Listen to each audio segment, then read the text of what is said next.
The play caller.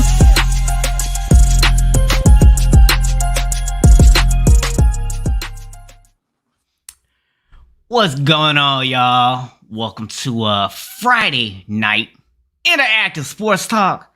You know how we are. It's the dynamic duo of sports talk. Getting back to basics tonight. That's right. Unscripted. We just here to talk sports. Let's go.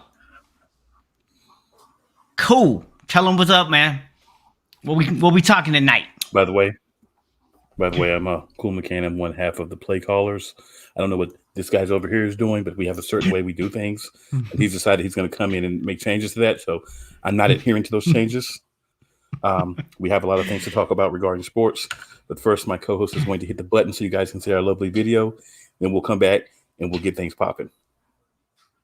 I already played our lovely video, if you had noticed.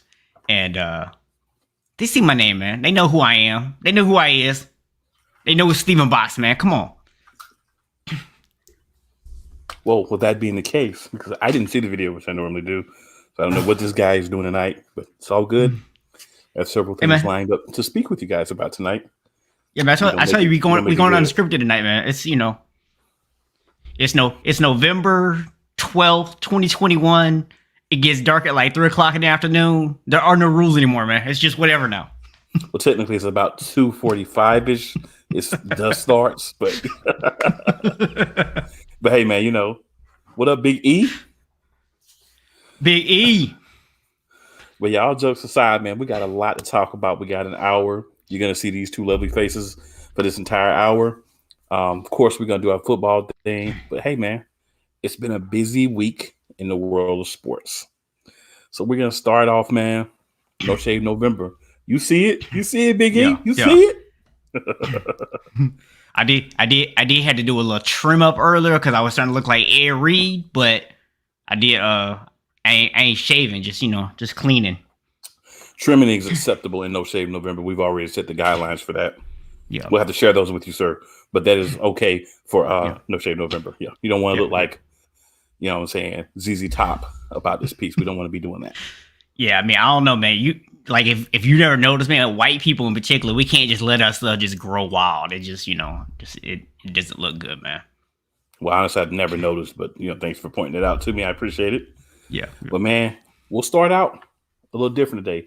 We're gonna travel to the world of the NBA, and we are going to discuss the dominance that has been the Golden State Warriors so far this season.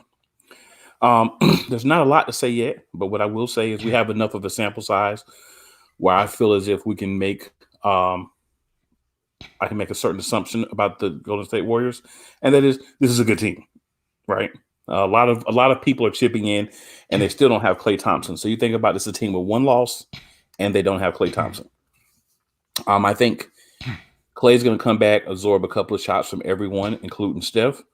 When he gets back, he's going to have to work himself into the rotation. But once we get further into the season, this team is going to be even a little bit more dangerous than we're seeing right now.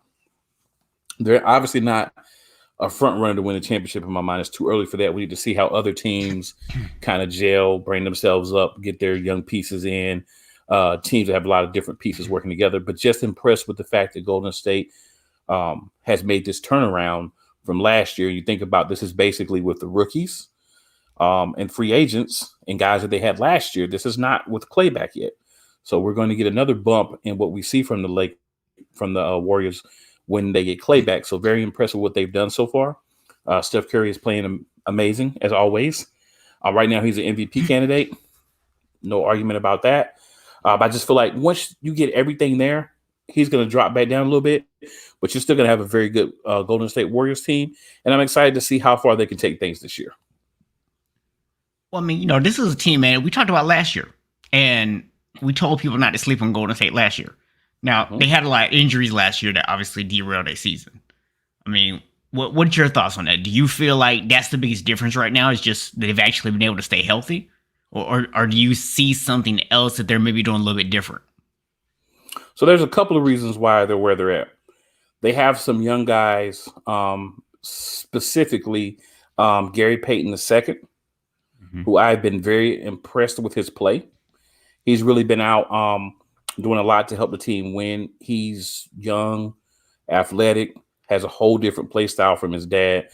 So that's one of the pieces that are there. And there's other guys as well. They have the right lineup. They're utilizing the pieces correctly. And you've got a little bit more of a veteran presence, I think. So you have some other guys who are able to come in and do some things to help Steph out. And Steph doesn't have to go out and score 50 points, 40 points a game for them to win. If he does it, they can win, but they don't have to have it. Wiggins is playing well. Looney is their starting center. He's playing well. Jordan Poole is playing very well in that Klay Thompson role. Obviously not Klay Thompson, but in that role. Andre Iguodala was back. They got Otto Porter Jr. getting minutes off their bench. They have a guy named Balikia, I think is the way you say it. He's very athletic, can play multiple positions. He can come in and play like the forward center position behind Looney right now because there are some pieces obviously that aren't available right now. But I just think they're doing a very good job of just team basketball. There's not a lot of I have to do it, this person has to do it. And Steph is kind of taking that role from what I've seen from him so far this year. I'll do it when we need it. But when we don't, you guys do your thing. Extend my career. Let me just chill. So I think that's the biggest difference. And you have other guys that you can rely on for the scoring. So I think it's been the biggest difference from what they were last year, as well as obviously they still have a couple of people injured, but more guys back healthy does always help as well.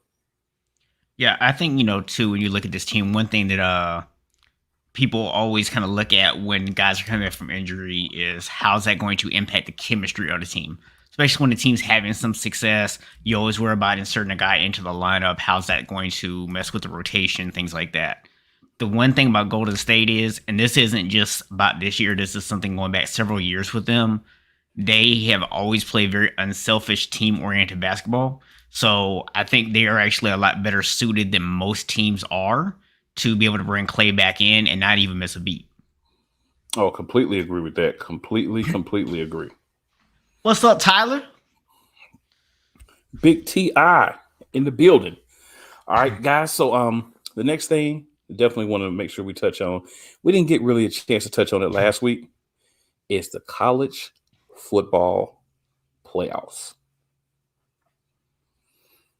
So the main thing I want to say is simply this. I told you people, I've been telling you for years, you can go back and watch any of the shows that we've done when we talked college football. They're going to find a way, not only for the SEC, but in particular, Alabama to be in that top four. You're seeing it now. I hope you're understanding what I've been attempting to tell you. There may be some people that still don't believe, but hey, the proof is there. You just have to watch. Mm-hmm. Yeah. It's funny because you wouldn't know that Alabama lost to an unranked football team. Because anybody else loses to an unranked football team, they are falling way down. Not only did Alabama not even fall that far in the AP polls, but they're currently sitting at number two. Number two in the playoffs? Mm-hmm. And the 9-0 Cincinnati is in 5. Yeah. And by the way, Oklahoma, who is, admittedly, they've struggled, but you know what? They are undefeated. They're sitting and they have played better since they switched quarterbacks. Mm-hmm. Now, we didn't punish Clemson when they lost the game without Trevor Lawrence last year, right? We didn't punish Clemson, but we're punishing Oklahoma for not losing, but, not winning by large margins. And let's not forget Michigan, who lost to Michigan State, jumped Michigan State, and they have the same record. Right. Interesting. Yeah. So, when you look at this, I feel like you're getting a bunch of people who really don't watch college football. They're just going off name recognition and what they hear on the radio in their respective areas. And that's how they're making their decisions. I do agree with Tyler when he says expand to 8 teams. We've been championing that since it started. 4 is not enough in any way, shape, or form. You're not getting all the people that deserve to be there, but 4 is better than 2. But that's pretty much it. Yeah. At the end of the day, in order for this to really work, we do need at least 8. 8's a start. 8's not to finish either. Because any year you can have guys that can beat better teams. We've seen that in college basketball. We've seen it in the NBA. We've seen it in every sport. The WNBA, the champion Chicago Sky, they were the top ranked team. Yeah. So you see all the time where if teams get a chance to perform in an environment where it's player go home, winner go home, you start to see some teams play better, some teams play a little bit worse, but you start to see consistency and having different champions. When it's the same 3 teams every year, and you're just rotating out another team, or the same 2, and you're rotating out the other 2 every couple of years, you're giving those same teams all the opportunities. Let's open this thing up. Let's actually give people a chance to win. Because at the end of the day, if you're not going to give people a chance to win, what are you really doing? You're not pacifying anyone with this 4-team joke when you've got 2 SEC teams there every year. Right. That's not pacifying anyone, And like I said, man, it's just so many things that I think are wrong with the playoff that we could spend a whole show and it still would not be enough. So I'm not going to sit here and, take the whole show up with it, but you've got to do better. Undefeated teams should be at the top. Now, what the college football playoff people said was that, that Alabama lost to a team, but that team is now ranked number 11 in the playoffs in Texas A&M. What I find funny is, are we not counting where they were when you played, or are we just counting their peak position for the season? Like, what are we doing? Right. Well, in that case, here's one thing. Why is a 3-5 Florida State not in the top 25? They beat a North Carolina team that was top 10 at one point. So shouldn't we be a top 25 team? No, we shouldn't. You know why? Because we have 5 freaking losses. You can't just put somebody up there because they beat somebody that's ranked high now. Which, by the way, the only reason you've moved A&M up so high is so you can justify putting Alabama at number 2. And if they make the championship game, you can justify Georgia going out there and spanking them. Well, not just that, but here's where they hedge their bets a little bit, right? So if, let's say, Alabama slips up and loses another game and they don't make the SEC championship. Now, if you put A&M in the SEC championship game against Georgia, let's just say that by some miracle, A&M wins that game. Well, you can't not put the SEC champion in, right? Mm-hmm. But they're also at that point like we can't not put Georgia in. They only have 1 loss. So we now have to find a way to make sure A&M is high enough that if they get into that game, that we can justify putting 2 SEC teams in. Because let's face it, the ACC does not have a bid this year. There's no way. Yeah. Oh, and I'm going to tell you right now, the committee is going to do everything they can to make sure Cincinnati doesn't get in. And I'm going to tell you why. There's a logical side to this. You should look at it and say, hey, if you're confident that non-Power 5 schools have no business being in the playoffs, give Cincinnati one of them spots. Let them go out there and get absolute mollywopped by somebody. Put them at 4. Let them go out there and get mollywopped by Georgia. And then you can say, see, we told you this is why Power 5 teams don't deserve to be in this position. What they're scared to death of is that if Cincinnati gets in and actually wins a game. Because the floodgates open. Even worse, if they get in and win 2 games. Yeah, what? If Cincinnati won the national championship? Oh my goodness! I mean, you talking about some destruction, like just flames, chaos, explosions. So Tyler said, they keep talking about who you lost to instead of who you beat. Cincinnati beat Notre Dame, which, by the way, if Notre Dame was undefeated or had 1 loss, the committee would be pushing them to the moon. So why are we not giving Cincinnati credit for beating them?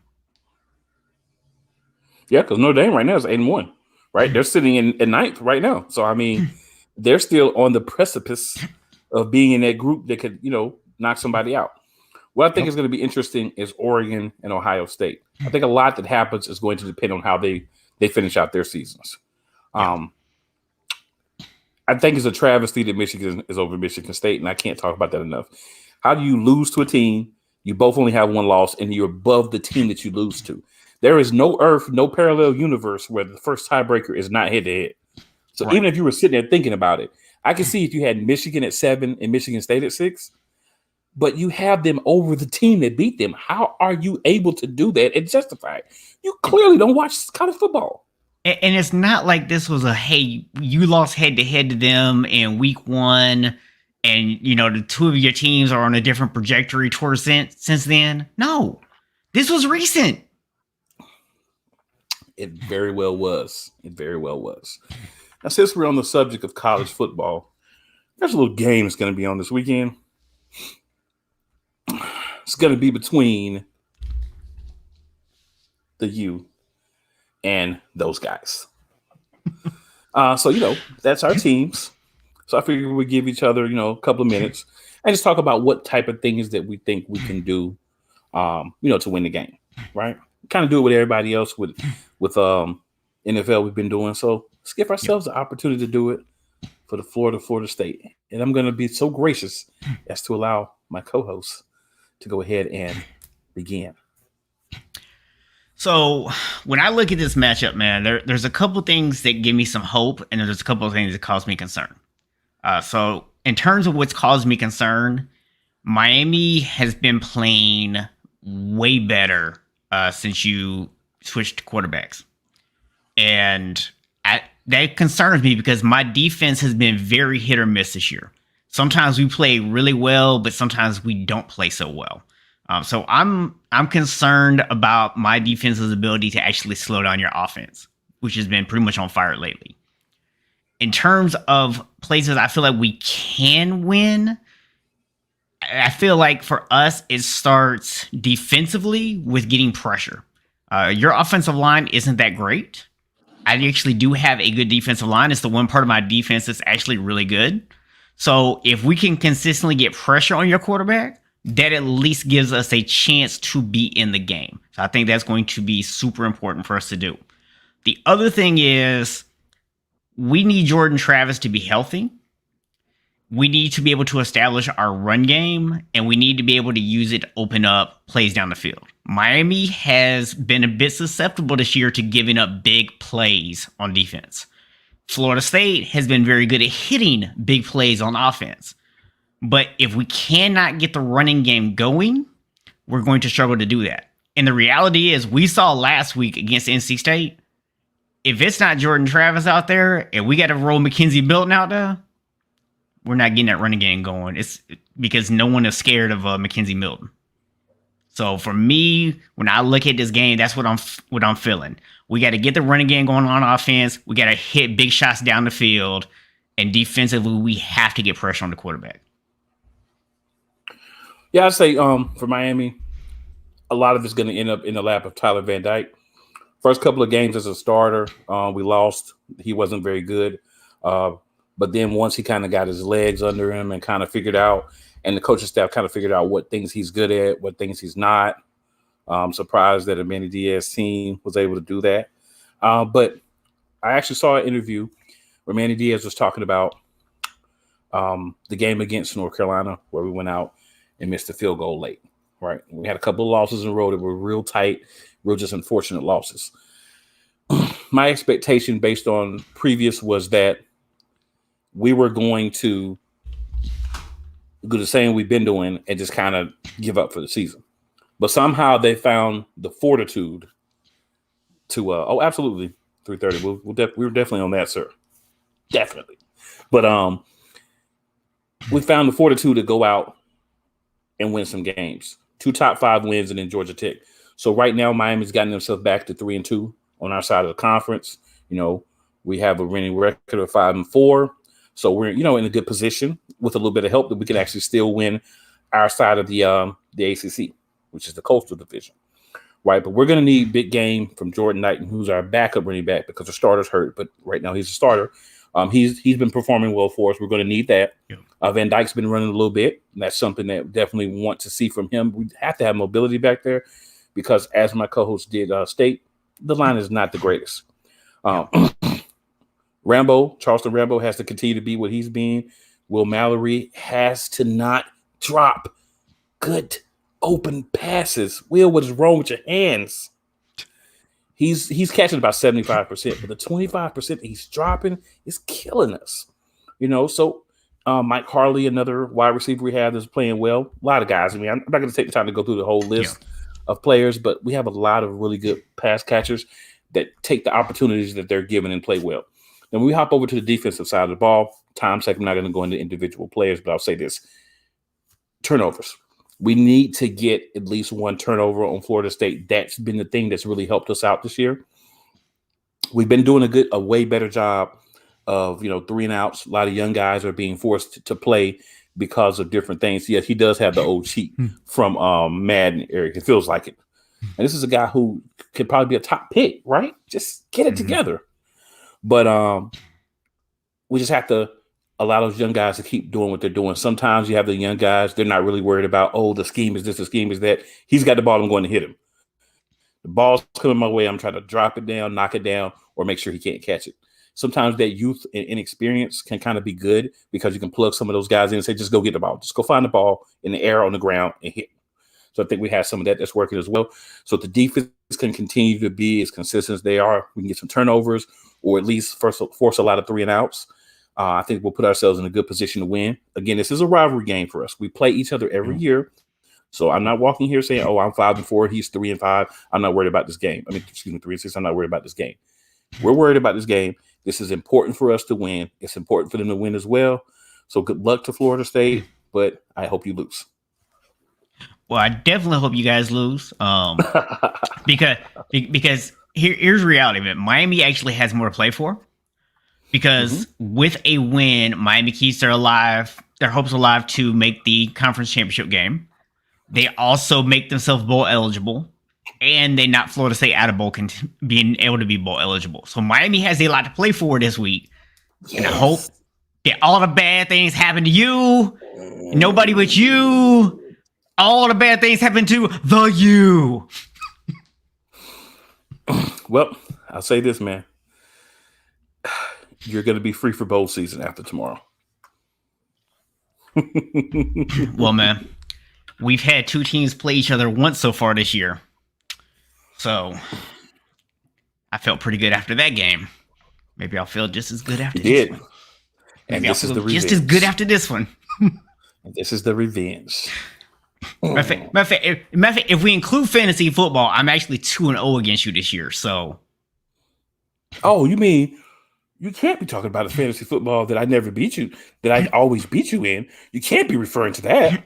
That time fooling in a couple of weeks ago. You clearly can't always be beating me because I beat you this year. But yeah, I mean, and I have more and I won more championships than you too. So there's not overall. Not overall. Well, I'm pretty sure I have. Looking about close to 30th or so at this point. So yeah. No, you forget there was another league that you never won that you were in for several years that I was spanking everyone in. That you're no longer in. So those championships do count.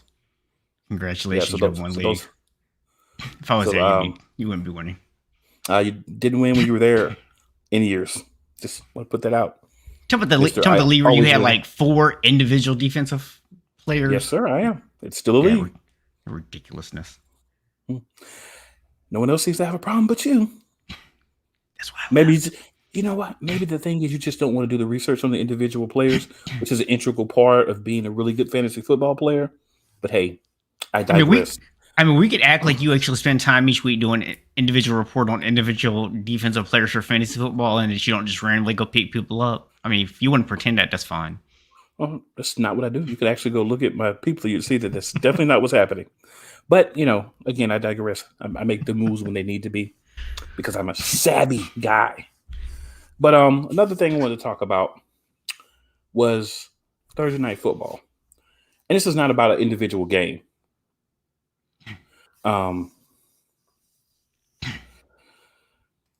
Pretty much, I'm very displeased. I'm actually going to be on Tuesday as well, Tyler. I have a problem with Thursday Night Football. The problem I have with Thursday Night Football is every week we have 2 teams that play the game on Sunday that are asked to turn around 4 days later and play another game. And then we get a lot of talk about, the Thursday night games are not good. We're getting a lot of upsets. Guys are not putting up good stats, and it's just they're not good games most of the time. Well, there's a simple way to fix the problem. In NFL, if you ever see this, take this into account for real. All you have to do is very simple. Okay. Just get you out a little notepad because I know you guys have to write everything down. We start buys in week 5 now, I believe, or week 4, whatever week we start buys in. All we have to do is give the teams the bye that are going to be playing the next week. What that does is that allows them time to be fresh for the Thursday night game and the long week after. All right. Yep. So they're kind of like getting this long, like 2-week hiatus with just one game slid in the middle on a Thursday. Yep. That allows people to have injuries to possibly get guys healed. That allows for better play in these games. Yeah. And then obviously you're going to have more than just the 2 teams. So that's when you filter in those teams that had games the first couple of weeks. It's not that big of a deal the first couple of weeks because we're all fresh coming off the offseason. Yeah. But we need to fix the Thursday night games because if we don't fix the Thursday night games, people are going to continue to tune out in droves unless their team is playing. And it really used to be a really great game to watch, but it's not anymore because, like I said, you're asking guys to come off of playing Sunday and then turn around and play Thursday. Fix it, NFL. Fix it. Yeah. So I'm going to have a couple of thoughts on Thursday. Real quick, I just want to respond to Tyler. So for those of you who do not know, The Gauntlet is another show that is part of the Sideline Sports Network, just like the Play Color Sports Talk show is. Yes, sir. So y'all should definitely check that out on Tuesday nights. And if you want to tell them what time that show actually comes on? It's normally between 9:30 and 10 okay. On Tuesday nights. So, yeah, I'm going to be on there this week. Provide a little insight, having a little fun. But, yeah, you should definitely hop on there one week. Yes, I'll definitely try to come through and make that happen one of these weeks. So, a couple of thoughts on Thursday Night Football. So, first of all, similar to what you were just saying, I've said this over and over in the past, but I'm going to say it again. Do not talk to me about player safety and then turn around and ask guys to play 2 football games in a 5-day window. It's ridiculous. Absolutely. Stop that. Okay, you're over here calling penalties on people for taunting, but you think it's okay to ask guys to go out there and play 2 games in less than a week. Get your priorities in order. And we're going to talk about the taunting thing here in a little bit too. But here's the other thing we're going to talk about Thursday night. This is my audible for the week, okay? I'm upset right now because I started Jacoby Brissett last night in fantasy football. Why? Because Tyler, your quarterback may or may not be available this week, and he's my normal starter. So I'm not happy with your quarterback right now.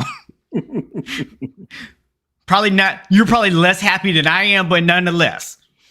So I started Jacoby Brissett because my only other option would have been to go with Jordan Love, who after last week, no thank you, or start Jimmy Garoppolo against the Rams. I'm not confident in that. So I started Brissett. He has a great first half. He's on target to give me like 40 points for the game. He gets hurt. They even said, even Yahoo, who's always behind on everything, put in the notes that he was good to come back. Mm-hmm. But you put Tua in, and then you leave him. Here's my issue, Miami. If Tua was healthy enough to stay in the game, why didn't you just start him? And ironically, I watched the game, and the announcers, Troy Aikman and Joe Buck, said that probably 50 times. Yeah. After he got in. It was the craziest thing because he went to get his helmet. They showed it they showed a replay of he went to get his helmet to go back in, and Blind Forest was like, nah, we're gonna put Tua. Tua's gonna go in. So then Tua goes in, Tua stays in. Tua even hits his hand with the fractured finger on somebody else's hand making a throw, and they still keep him in the game. Mm-hmm. So, like you said, if you were healthy enough to do that, you should have just started the game. Should have just started the game. Yeah, that was basically just screwing all the fantasy owners that had to play in because of situations like you or someone else that was hurt. So that's crazy, man. And they do need to do a better job of that. And man, some of the calls in some of the games just were ridiculous. You know, I'm not going to talk about a specific game, but there was a game where a team could have won, but they had like 3 touchdowns called back on asinine penalties. So I want to talk about that because we're talking about penalties. I want to talk about this taunting thing for a second. Have at it. So first of all, it's stupid. Okay, let's just be clear. I'm not defending taunting at all. I think it is one of the dumbest rule changes the NFL has ever made. And they've made some really dumb rule changes over the years. But this has got to be near the top of the list. But here's what I'm going to say about this. As a player, you know that these are going to get called. You know that you're going to potentially hurt your team by doing it. So stop. It's not like this is a surprise. We are far enough into the season that you know you're going to get, as a player right now, whether you like the rule or not, that you should be out there taunting people and doing stuff. But my biggest issue, if the NFL wants to have this rule, is this. You need to put clear guidelines in terms of what taunting is. Because I'm trying to understand, if you look at the 49ers and Cardinals game last week, Chandler Jones gets his sack that actually makes him I think it was like his 50th, and it made him like the highest, number of sacks in Cardinals history. The guy who he passed, he had a t-shirt on with the guy's picture on it. After he gets the sack, he runs off, he lifts his shirt up to show off this picture, and he's like got the shirt like pulled down and showing the picture. There's no taunting flag. So you're telling me that a guy calling somebody a name deserves a 15-yard penalty, but you holding up the game to go and like lift up your jersey and show a shirt and do all this stuff and have this big celebration doesn't count as taunting. There's no consistency. That's my issue with it. I completely agree. That was actually the point I was going to make. Essentially, man, it's real crazy. You have to have, that is the game I was talking about. I just didn't want to call the game out. Yeah. You have to have some type of guidelines, right? You should be able to look and say, okay, if I do this, they're going to call taunting. If I do this, they're going to let it go. It can't be, you can do, okay, let's take a scenario, for instance. And I'm not saying that this has happened, but just a scenario. Yeah. A guy goes in, he gets a sack, right? Mm-hmm. He looks at the quarterback. He's like, oh, then he runs off and he celebrates. Mm-hmm. You don't call a taunting penalty, even though he stands on the quarterback and looks at him and goes, oh, then runs off and does his own celebration. Mm-hmm. A guy gets a great tackle in the open field, gets up, looks at the dude and say, yeah, and then you give him a taunting penalty. Right. That's the kind of things that's happening. There's no guidelines because if I make a play on you, I should be able to look at you and be like, yeah, I just watched you, didn't I? And there shouldn't be a taunting penalty. Right. I should be able to. If you want to say speaking causes the taunting, then let that be known. If you want to say the stare itself causes taunting, get rid of the rule because that's stupid and that's against everything about football.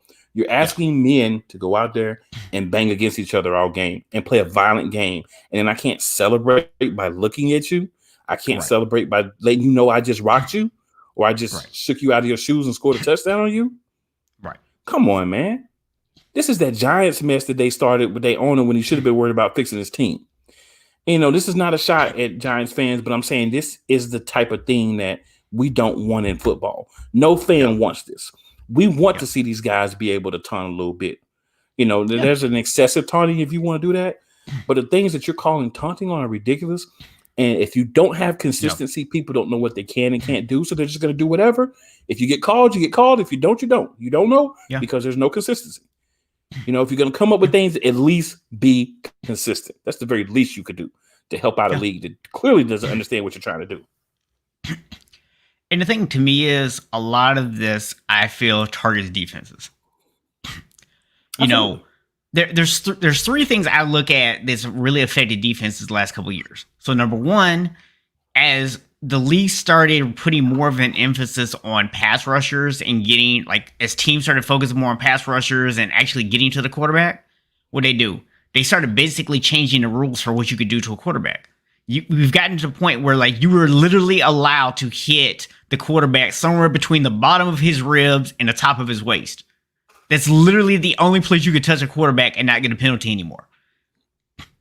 If you take, I actually saw a flag thrown during the game last night. Oh, Lamar Jackson threw the ball, the defender took one step as the ball was coming out and hit him, and they threw a penalty for roughing the passer. I'm like, dude, when has that ever been roughing the passer? The rule has always been, if you take more than 2 steps and hit a quarterback, it's after the ball is out, it's roughing the passer. This dude literally took 1 step. It was a clean hit. And then they're talking about, oh, well, he put his body weight down. So? Well, there were 2 in one drive. Now, the one with the body weight, I actually think that was a roughing the passer, because I feel like he should have been able to pull up from having doing that much. But there was one later in that drive that was putrid. Yeah. The guy runs, takes like a step, just barely like Nixon, like kind of hits him a little bit like with his shoulder, like he was slowing down. And I'm like, dude. And they threw a flag on it. And I like Lamar Jackson, right? But I'm sitting there thinking there's no way Jalen Hurts gets that call. So how in the world does he get that call and Jalen Hurts can't get that call?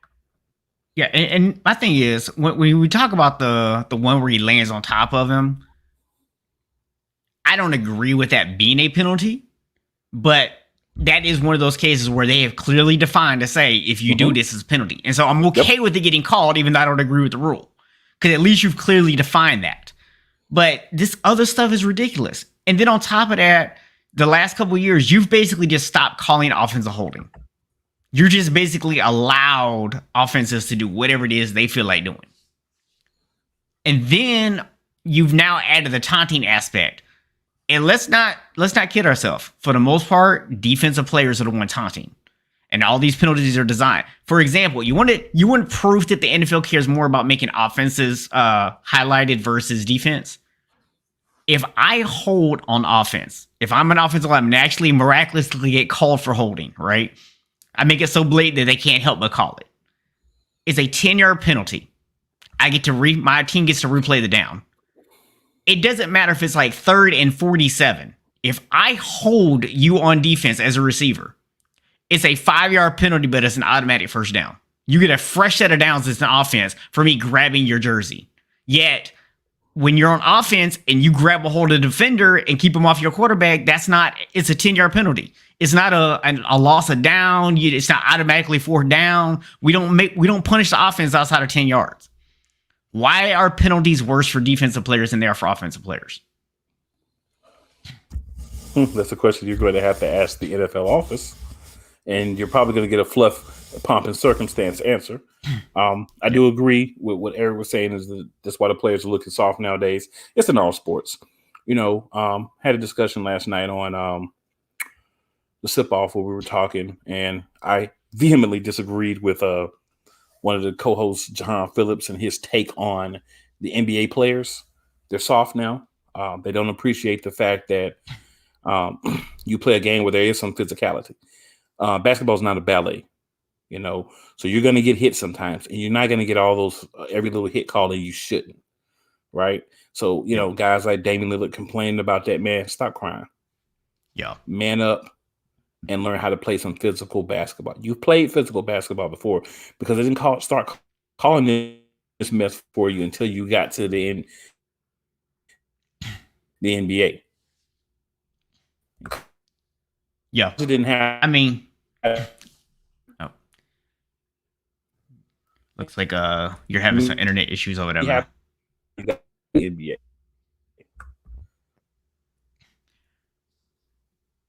I'm good. So your internet cut out. It was only momentary. Yeah. So we just caught you say that you just started getting these calls until you got to the NBA, and then you just like went all off the radar. Yeah.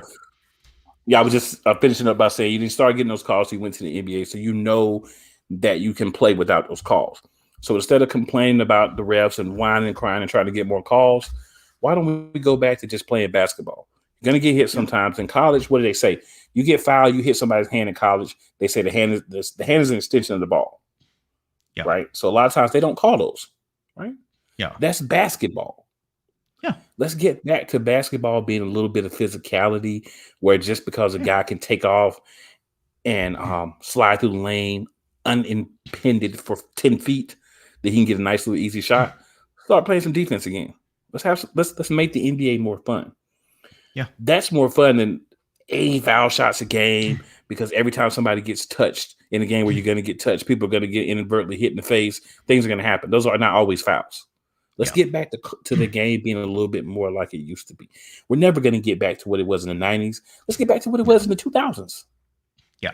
Right. And the thing is that we don't need to go back to, like, we don't need another Bad Boys, right? We don't need another Detroit Bad Boys out there beating people up and like assaulting people on the court. Like, we don't need all that. But yeah, little physicality, man, is good. And guess what goes real well with a little physicality? Little trash talk. A little taunting, a little trash talk goes real well with it. Hey, better not be in the NFL, because you know what's going to happen. And there's one other thing that I would like to address. I know we got to get to our football things. Just one other thing I'd like to address. Markieff Morris. This is what I'm going to say to you. There's been a lot of talk. Everybody's had their say. They feel this way. They feel that way. Some people are with Jokic. Some people think what he did was a dirty shot. I'm going to simply say this. If I'm playing you, my co-host, in basketball, and I run up on you and I foul you the way that he fouled Jokic on that play, I'm not going to turn my back and walk away like I didn't just foul you and run up the court. Right? But the thing is, the Morris twins have gotten away with a lot of them extra fouls and different taunt stuff for a long time.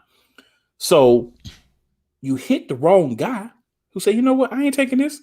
So he ran up on you, thrust that shoulder into you, that all of a sudden you did a LeBron flop because you weren't hurt that bad. You couldn't have been hurt that bad. You're a high-level athlete, and you just got hit with a shoulder in the back. You ain't not hurt that bad. But you felt it was okay to turn your back on the dude that you just flagrant fouled. Flagrant 2 was assessed to you for what you did to him. And you felt like it was okay to turn your back on him and walk away with your hit nose up in the air smug. That's why you got hit. So guess what? Whether you agree with what Jokic did or not, whether you feel like his punishment was right or not, you have to understand, if you're going to go on a team and you're going to hit a dude like that, and he feels like he's like an enforcer role in that team, I'm going to hit you back so you know you ain't coming to me with this. And guess what? I guarantee all those Miami Heat players can talk all the trash they want. When they play the Nuggets again, they ain't going to be doing that. And I'm going to tell you what, Jimmy Butler and the Morris twins, y'all might want to stay off Nikola because his brother is 6'6" and he's a boxer and he knocks people out. And they've already bought tickets for the game. So you might want to chill and just let it burn. Look, I'm going to put it like this, man. Jokic, what he did was stupid.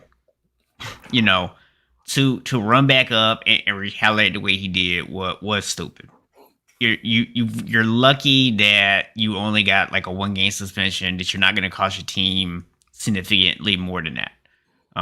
But at the same time, I don't really blame him, because how you just gonna foul somebody like that and then just try to like act like ain't nothing happened? You know what I'm saying? It's like you said, this is we'll just say brothers. This is two brothers who've gotten away with a whole lot of stuff, because it's not just one of them. They both basically the same way. So they've gotten away with a whole lot of this stuff. And I just would say that, you have to be smart enough not to let them get in your head like that. Find other ways to get your shots in. At some point, he's going to be guarding you. Let him catch a little elbow to the ribs. There's little things you can do that aren't as obvious that you can do to get a little bit of payback. So that's one thing I would say. If you're Jokic, just be a little bit smart about it and how you get your payback. But I don't have any problem with him actually retaliating. Set the tone for your team, Jokic. You're already without Murray. If you need to run somebody over to set the tone for your team, do so. You know what I'm saying? But here's the other piece. Back to refereeing. You go back, look at the play again, and then you want to assess a flagrant 2. If you assess the flagrant when it happened, there is no retaliation. If he does what he does, and you call the foul that you should have called, there is no retaliation. Right. That whistle should have blown right away. There should have been a whistle when that play was made, because any NBA player, I don't care how much those dudes on the Heat want to run around and try to talk smack and all this, any NBA player, you go and you do that to him, he's going to retaliate against you. So you want to stop the retaliation? Blow the whistle when you should have and call the foul. Yeah, If you I'll call tell the you right foul, now. it stops everything. I'll tell you right now. If something like that happens with my team and one of my players does that, I'm going to defend them. I don't care if y'all like it or not. Yeah, everybody who don't like it, I don't care. Yeah, It's what he should have done. The way he did it. So just highlighting Eric's comment, he was saying, sad to say, but basically in trying to make things safer, it kind of really attacks the actual purpose of sports, the competitiveness. And to me, I look at it from a standpoint when especially you go back to the taunting thing in the NFL. How many actual fights did we have breaking out because of taunting? It's not like taunting was actually causing a lot of problems.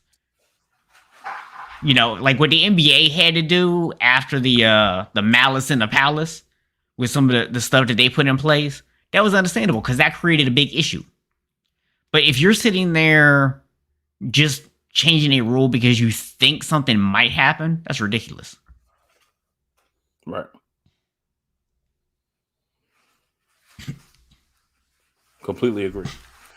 I mean, that's my thing. A big part of the show tonight has just been different topics, really talking about what things need to be changed, right? Yeah. The way things are done, processes, penalties, fouls not being called, all those different things. And that wasn't really what we came up with off the jump, but that's what happened. Now, one other quick thing to talk about, of course, Odell Beckham Jr., whole drama with that. We kind of missed that because it kind of played out after our show. But him and his dad, basically, and LeBron and some other people, basically bullied pretty much the Browns into letting him go. So they reworked the contract, let him go. He ended up signing with the Rams. Personally, I don't think that he's going to make the Rams that much better. I won't say he's going to make them worse, but I don't think he's going to make them better. He's not going to make you say, oh, my gosh, man, the Rams are now going to win the Super Bowl. People out here saying those things. He hasn't played it down for them yet. Yeah. We don't even know where he's going to fit in yet. What kind of, catch rate he's going to have, what type of target rate, none of those things. We don't know any of that information yet, but we're assuming that Matthew Stafford, who hasn't won a playoff game ever, and I mean ever, is going to all of a sudden be the cure-all to Odell Beckham Jr.'s problems and issues with previous quarterbacks. So I'm just saying, probably want to wait, see what really happens first. Well, here's my thing. So, my feelings on this. We discussed this off the show. I feel like the best thing that the Rams actually did in getting him was preventing some other teams in the NFC West from getting better. Like it was for them as more defensive of stopping the other three teams from getting him and improving themselves more so than what he's going to bring them on the field. Because here's the reality. Everybody's acting like, oh, this is Odell from 2014 and that he's going to go out there and be this monster and that he automatically makes him the favorite. But I want to ask a very simple question. Are you really saying that by adding Odell that the Rams' three-headed receiver monster is significantly better than what they have in Dallas or in Tampa? Because I don't think it is. I'm not saying that those guys aren't going to maybe be on the same level or that they're not just as good, but it's not like I look at those three receivers they have and I'm like, oh my gosh, they're going to be so much better than those other receiving cores. It's not like they're blowing anybody away. And at the end of the day, we all know that this offense still runs through Cooper Kupp. The question I have with Odell is going to simply be this. Is he going to be the guy who's going to go in and accept that he's at best the probably number 3 receiver? Some people might want to try to argue 2, but I'm going to say 3. I know personally you don't even have him that high on the depth chart. But let's say best case scenario, you're like second or third. Are you willing to accept that? Or are you hey, I'm on a 1-year deal. I need the football so I can prove to everybody that I deserve to get a payday next year, and he's going to go out there and demand the football. We don't know which Odell's going to show up, and it's going to make a difference. Now, for the Rams, this is a low risk because they can always cut him if it doesn't pan out. But I just don't think this automatically makes him a Super Bowl contender. That's all I'm saying. I don't think it I don't think it elevates them to that point. I think the teams that a lot of the teams are NFC teams that you wanted to block him from going to. Like, you didn't want him to end up in Tampa, right? You didn't want him to end up in Green Bay. You didn't want him to end up in Seattle, right? I don't think Arizona was on his list, but those three teams should or were on his list, at least at one point. You look at the AFC, you stopped him from going somewhere like Kansas City, who could have really used, another guy. So you did kind of play defensively by getting him, but this is this destination that he picked. So he has to kind of go there and he has to do his thing, because if he doesn't go there and do his thing, then you look at him like, you picked here and you're going to go and act the fool. You're going to go and not perform. So that's a whole nother level of like, just what are you doing? We're going to have to see how it plays out. We don't know ahead of time. Yeah. We won't know until we see it actually happen. But it looks like it's going to be an interesting move. And I hope it does pan out for Odell Beckham, and it leads to him, being able to go somewhere and be a number 2 or a number 3, next year, and being a contributor somewhere. I just don't think he's the number 1 anymore. I hope it ends terribly. I hope it burns the organization down from the inside. That's what I'm hoping. If he went to the Cowboys, I feel the same way. Yeah. So that's all I'm gonna say on that. I think It's pretty self-explanatory why I feel that way. It is. So, man, we got about 9 minutes left, which is just enough time to go ahead and run through these picks. So, yes, sir. Do you have any final topics that you just have to talk about before we jump into these? No, sir. All right. So, ladies and gentlemen, please keep in mind that the NFL this season, that literally anything could happen. Like literally anything. There is no such thing as like a guaranteed game at all anymore. And these are picks that are sure to go wrong. So yes.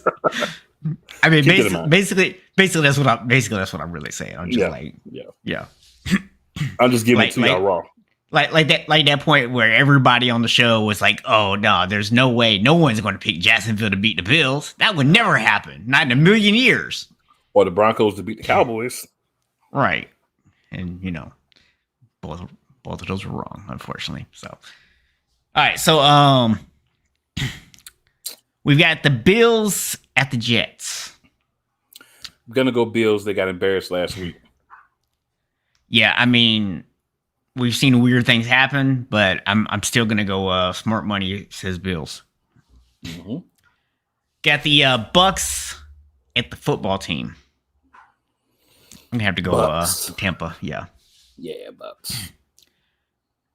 The Falcons at the Cowboys. Now, my question for you before we answer this one: is Dak back this week or no? From what I've heard, he's not back so far. From what I've been told, I'm actually going to go the Falcons, because I believe that there's now a blueprint of the things that you can do to score on the Cowboys and also to defend them. And once you have a blueprint, it's easier for other teams to follow that. Well, unfortunately, Calvin Ridley is not back, right? So I really know he's going to be back this year, man.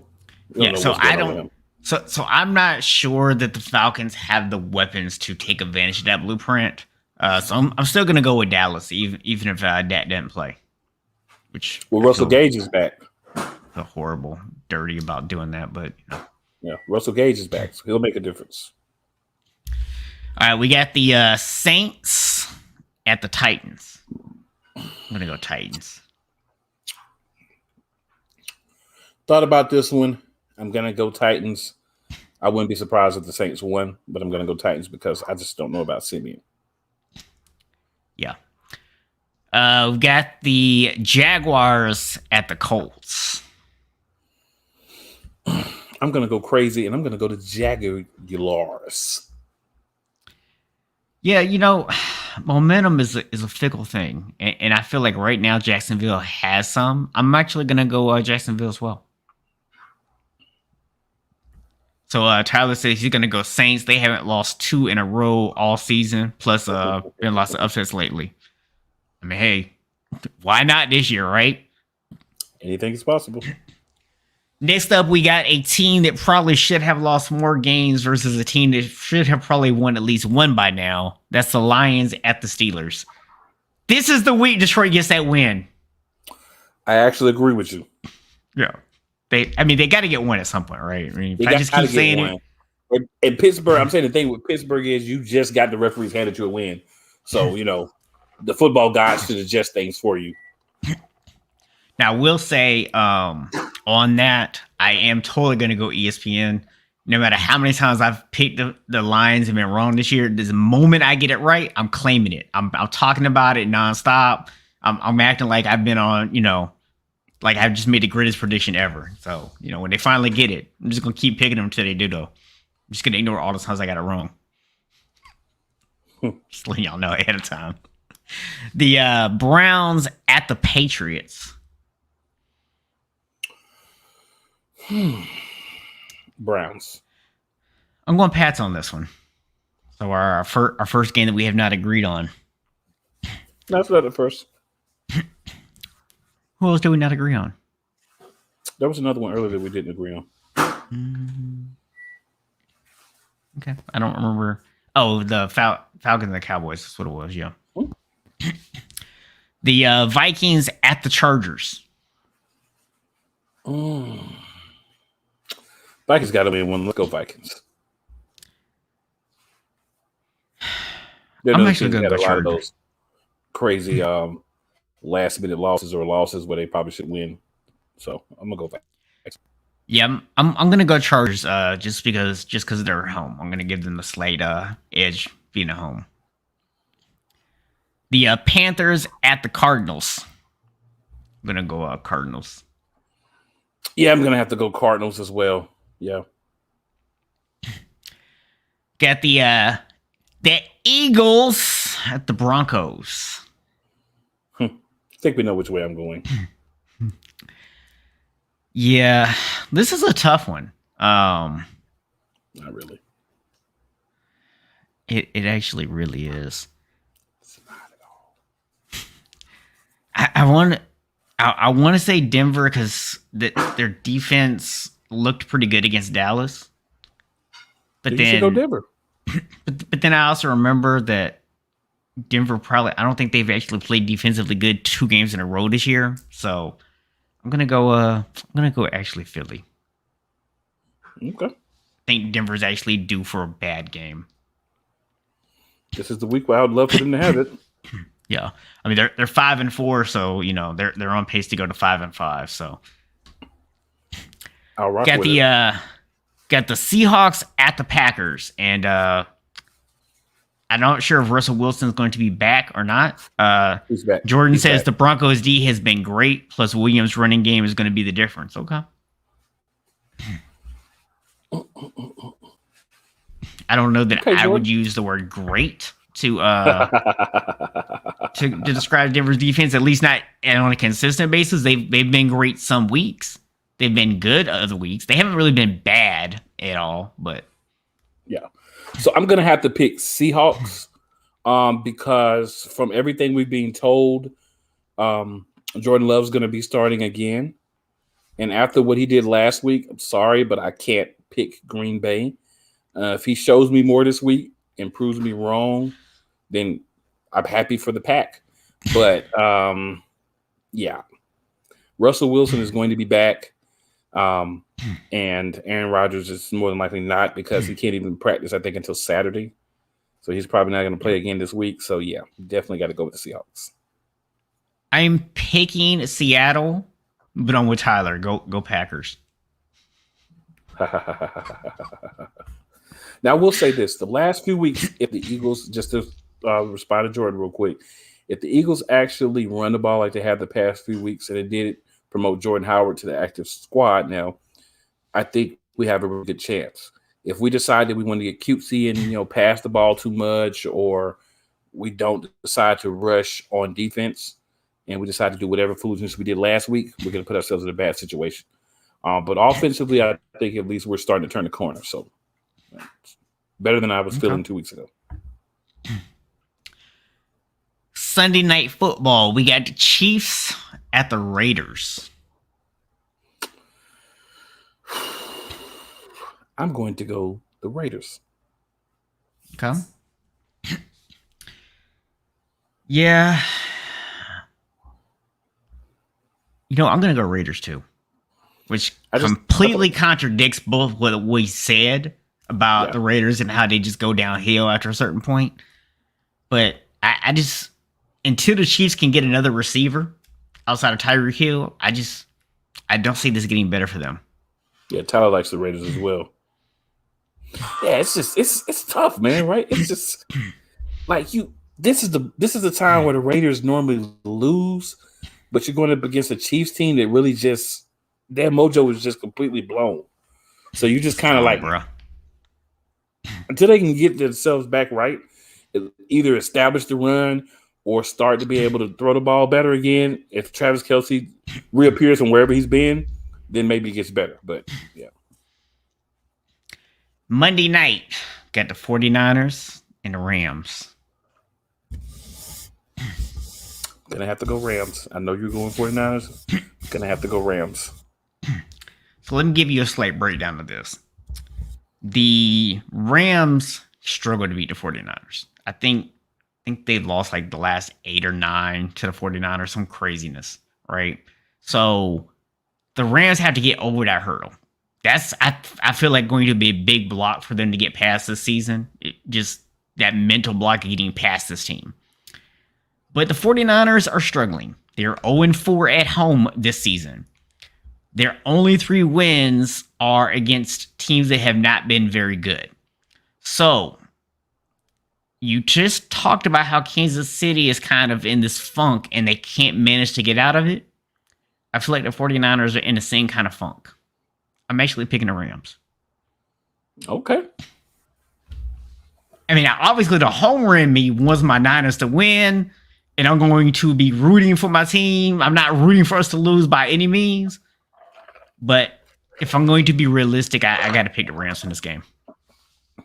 This might be a Play College Sports Talk first. My co-host does not pick the 49ers. I actually picked Seattle to beat us last year, and we won. So, I mean, the one time I picked my team, we actually pick against my team, we actually won. But I don't think that's going to happen this time. All right, next Thursday. Now, we complained about Thursday night games not being good, and clearly nobody listened because we have the Patriots at the Falcons. So I picked the Patriots to lose the game on Sunday. So with that logic, the thought is Belichick's a little ticked. He's going to be riding those boys those couple of days in between, and we're going to see a Patriots victory on Thursday. Belichick versus the Falcons. Where have I seen that before? Yeah, I'm going to go Patriots. Atlanta fans, your fellow Atlantean liver did that, not me. Yeah, I did it. I mean, I'm still riding out the Braves win. Yeah, they'll be okay. They'll get over it. So that's our picks for the week. We'll see how that pans out. We'll see what we're right about. We'll see what upsets are out there. So I'm just curious. So outside of what you actually picked, if there was an upset game you're going to pick this week, the most unlikely upset, what do you think it would be? Y'all beating the Rams. Yeah, I don't think that's a terrible thought process to have. I also feel, and this is kind of debatable because it depends on with what your thoughts are in terms of Jordan Love or if Aaron Rodgers ends up being able to play or not. But Seattle could be energized by getting Russell Wilson back and beat the Packers. I think that's a very realistic one. But yeah. That one's not that's not like crazy though. Yeah. Like the crazy one to be would be like the Panthers beating the Cardinals. Like to me, that would be like a really crazy one. That would. I think all 3 of those actually would be. I want to say since we did bring back up the Panthers, congratulations, Panthers fans. I know you guys are very happy. I saw some of you on the news, including one of Sideline Sports Network's own, Jennifer Matthews. praising the return of Cam Jarrell Newton to the Panthers. 1 year deal, 4.5 guaranteed, 1.5 signing bonus, up to $10 million. Definitely better than anything else you could have put out there. Yeah. I think he'll be energized being back in Charlotte, and I hope that he has a good, solid remainder of the season and gets an opportunity somewhere next year because there should be some jobs open. Big Cam fan, man. He's a guy that's big in the community, a lot of things outside of just the sport. So happy that he's going to have that, opportunity to come back, and not only just to come back to the NFL, but to come back to his team. Yeah. Whole lot of one jerseys I'm going to see around now, and we saw like out yesterday just because Cam's back. So, hopefully it works out for the Panthers, but we shall see. But, congratulations, Cam, for at least getting that opportunity for the rest of the season, dude. You definitely deserved it. Yeah, absolutely. And Tyler did add Washington beating Tampa would be a major upset. There would be. It's a lot of games when you think about it. But I just look at the reason I said y'all and the Rams was I'm just thinking about how well the Rams have been playing lately. And I'm not even considering the Beckham pickup because I don't think he's going to do much this week. Anytime you have a new receiver coming in that first week, they're still kind of learning everything. I just think they're able to run the ball and do a lot of different things that are going to impact you guys' ability to win this game. Now, again, upsets can happen. So there's about 4 or 5 games that really could be an upset that could actually happen. But just, me thinking about who I would say would be the top one. But you guys make some good choices as well. So, I mean, the only reason the only reason I don't put us in that category is we kind of get into some of the other factors, right? You look at it's a division rivalry game. You look at the fact that the 49ers from a talent standpoint are not as bad as their record. They just haven't played well. It's been more of an execution problem than anything else. So if the 49ers actually go out there and play up to their talent level, they definitely have the talent to actually beat the Rams. So you combine that with the fact that it's a divisional game, I don't necessarily see this being a huge upset. But, it all depends on the context of which you want to look at it through. But I would definitely agree that some of those other games would be a little bit higher on the chart if they happened. So yeah, man. So that's it. Like you said, just real quick, congrats to Cam on getting to go home. If you're a Panthers fan and you threw away or burned your Cam Newton jersey when he left, don't bother going to buy a new one. Nobody actually wants to see you rocking it. Just keep that same energy. That's all I'm gonna say.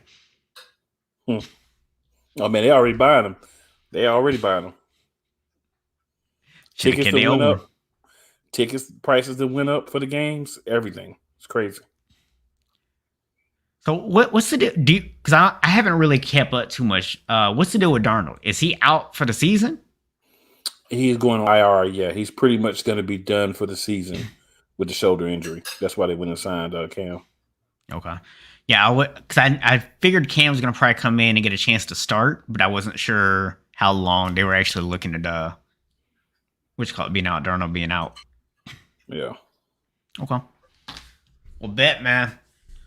Well, y'all appreciate everybody tuning in. Jordan, Tyler, E. Appreciate y'all jumping up in the comments tonight. And as always, man, if you're watching on replay, watching live with us, if you haven't already, hit that subscribe button. And we'll see y'all next Friday night. What time? 7 p.m. 7 p.m. EST. EST. Might be EDD. I don't know, man. It's whatever. You know what I'm saying? We on the East Coast. We hit in. That's when we gonna be up in here. We gonna say it's EST. How about that? That's what it's gonna be. That's what we about to do. And you know why? Because you know who he is? We are the Play Callers.